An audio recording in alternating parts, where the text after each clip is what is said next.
They popped up all over the country, in windows, doorways, over the entrances to cafeterias and hotels, on the iconic lighthouse guarding the Bay of Havana.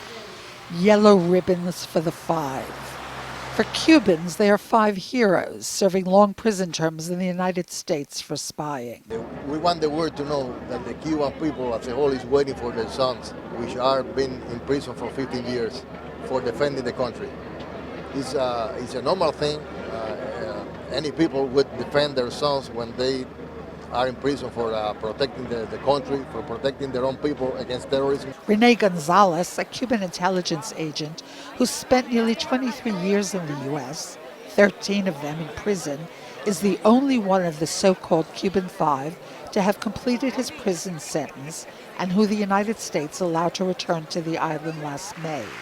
The 56-year-old who began his career as a spy by posing as a defector is one of the main faces of the current campaign to win the release of his four compatriots remaining in U.S. prisons.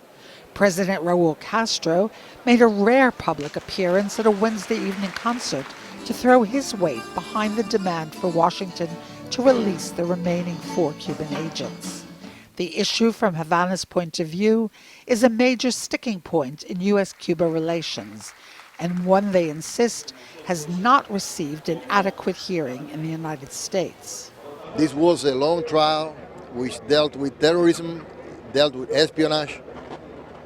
We had witnesses for the defense from the White House staff to generals of the U.S. Army. And the U.S. people wasn't informed about the trial. And it's been 15 years, and the silence still continues. And we hope that we are sending a message to the American people now that we are still waiting for our sons, and that we need them to know about the case.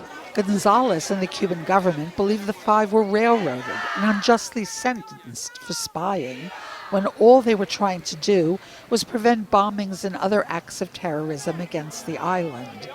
That's the message they're sending to the American people, and the symbol of the yellow ribbon to welcome loved ones home is an image they hope will resonate with the American public. Portia Siegelbaum reporting for CBS News from Havana.